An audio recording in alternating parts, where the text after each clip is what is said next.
जो देश राज्यों का संघ है, इन संघ को तोड़ करके भारत नहीं रह सकता। ये भारत की बुनियाद के ऊपर हमला इन्होंने किया है। हर रोज आप देखें लगातार ये आरएसएस के इसके संगठन मिलकर के सीधे तौर पर देश के संविधान के खिलाफ आज नफरत की राजनीति की जा रही है। देश में हरियाणा में पहली बार आजादी के बाद आप देख रहे तो देश का बंटवारा हुआ, उस समय तो जरूर यहाँ हिंसा हुई, लेकिन उसके बाद ये हरियाणा सद्भाव का, प्यार का, आपसी विश्वास का, सामाजिक सद्भाव का एक प्रतीक माना जाता है। इस हरियाणा में आग किसने लगवाई? पहले जात के नाम पर, फिर धर्म के नाम पर। पिछले साल नूह में पूरी साजिश थी और पूरे हरियाणा में इनकी कोशिश थी, किया भी गया, कई लोग मारे भी गए, लेकिन ये किसान आंदोलन, किसानों पर जो हमला इन्होंने किया, पूरा का पूरा अडानी अंबानी जैसे लोगों को खेती का पैदावार का भंडारण और उसके बाद लोगों के बीच में वितरण अनाज का, इन तीनों चीजों पर अडानी अंबानी का कब्जा करने के लिए ये कानून लेकर के आए थे, जिसके खिलाफ 750 किसानों ने शहादत दी। आज हम उनको सलाम करते हैं, उनकी शहादत को। उनकी शहादत बेकार नहीं जानी चाहिए। 13 महीने चली थी यह खट्टर की बीजेपी की सरकार हरियाणा में। आपने देखा कभी ऐसा हुआ था? जो देश का अन्नदाता, देश की राजधानी जाना चाहे, हम गए ट्रैक्टर में बैठ के गए, वोट क्लब पर रैली करा करते लाखों लोग। कभी तो ऐसा नहीं हुआ कि खंड के खोल दी गई हो, कभी नहीं देखा कि कील ठोक दी गई हो। आज तो हालत ये पहुंच गई कि पंजाब और हरियाणा का बॉर्डर हिस्सा बना दिया, जहाँ दुश्मन देश का बॉर्डर हो। ड्रोन से हमले हो रहे हैं, ड्रोन से देश के अंदर, देश के किसानों पर। क्या ये दिन भुलाए जा सकते हैं? किसके लिए किया जा रहा है? ये किया जा रहा अडानी अंबानी बड़े कॉर्पोरेट के लिए। इस लड़ाई ने लोगों के बीच में चचा दी, क्योंकि किसान आंदोलन को तोड़ने के लिए उन्होंने क्या कहा था? हरियाणा पंजाब को लड़ाने के लिए वाई, फिर SYL खाई, फिर कहा ये तू करवा दी है, खालिस्तानी है, विदेशों से चंदा मिल रहा है। इन लारे धारा माता लेकड़े का आखिरकार क्या एकता बनी? ना धर्म पर ना जात पर टूटेंगे नहीं। आज हमला खेती पर है, आज देश की खाद्य सुरक्षा पर, देश की रोटी के ऊपर है। देश के लोगों की रोटी को आज अमीरों की तिजोरी में कैद करने की तैयारी की जा रही है। इस बात को लेकर के ये एहसास कर रहा है, इसलिए ये आग नहीं लगा पाए, लेकिन अभी भी कोशिश है। अभी कई दिन हुए सारी चरखी दादरी में, कौन सा गांव, एक प्रवासी नौजवान मजदूर बेचारा, अरे ऐसे कूड़ा बीन के अपना पेट भर रहा है, बागड़ा अपना पेट भर रहा है गरीब आदमी। अफवाह के आधार पे क्या गाय का मांस, किसने प्रमाणित किया गाय का मांस है?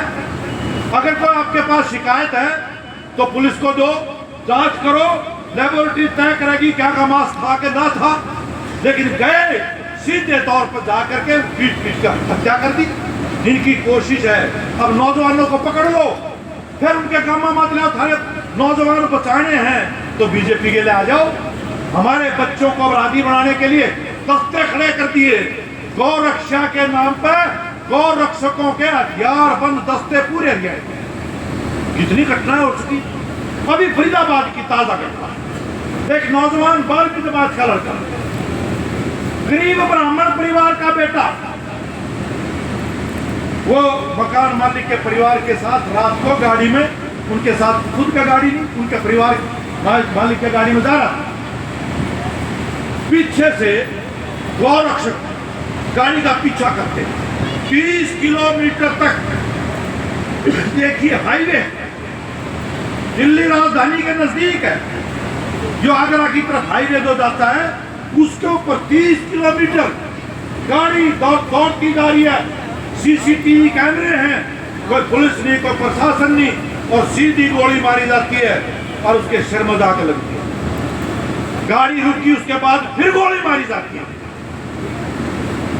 ये देखते बोले गलती होगी, हमारे पास तो यह इतला थी कि डस्टर गाड़ी में वो तस्कर हैं। अच्छा, कार में कहाँ की तस्करी होगी? किसी को भी तस्करी का शक में किसी को भी मार दो। या आग है, आग नफरत की आग जो फैलती है तो या नहीं देखती यो घर हिंदू का है, पक मुसलमान का है, तो सिख का है। ये आग लगाने की कोशिश, ये मौका है हमारे पास कि आज इस पार्टी को, जिसने हरियाणा के अंदर आग लगाने की कोशिश की, जिसने हरियाणा के समाज को बांटने की कोशिश की, जिसने हरियाणा में नफरत पैदा करने की कोशिश की, उसको इस बात की सजा मिलनी चाहिए। सबसे पहला काम तो। दूसरी बात यह कि आज हरियाणा जो पूरे देश के अंदर जाना जाता था दूध दही का खाना, आज हमारे 55% नवजात बच्चे हरियाणा के सबसे प्यारे 55% 100 माते नए पैदा हुए बच्चे, आज उनमें खून की कमी है, उनका वजन कम है, कुपोषण का शिकार हो रहे हैं। इस हरियाणा की हालत क्या पैदा हुई? सबसे भयंकर बेरोजगारी है पूरे देश में। हालत यह है कि हरियाणा में ये 10 साल पहले हमने ये सूरत नहीं देखी थी। क्या गांव देहात में भी मेरे गांव का नौजवान अपने घर धरती बेचकर विदेश में जावे, गलत तरीके से वैध अवैध टुकड़े भी बाहर चले जाओ।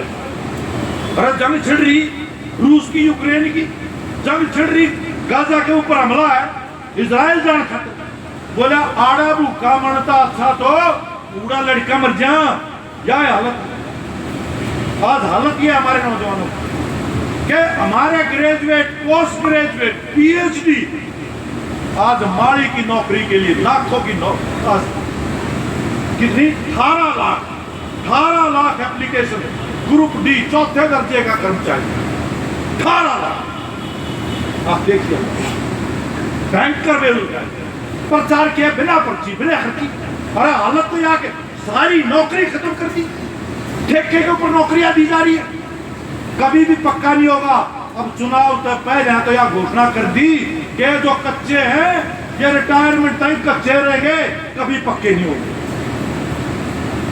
आज बर्बाद कर दिया हमारा शिक्षा। किसी भी समाज को अगर आगे बढ़ना है तो उस समाज को शिक्षा के ऊपर, पढ़ाई के ऊपर, ज्ञान के ऊपर, खोज पर, इस पर पैसा लगाना है। लेकिन ये लोगों को अनपढ़ रखना चाहते, इसलिए एक स्कूल बता दो। 10 साल में बीजेपी के राज में कोई एक नया स्कूल बनाओ। पहले तो जो स्कूल थे जो लोगों ने बनाए थे, हमारे बुजुर्गों ने अपने चंदे से बनाए थे, 5,500 स्कूल बीजेपी के राज में।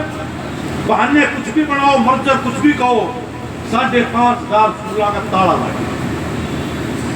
नारा था बेटी बचाओ बेटी पढ़ाओ।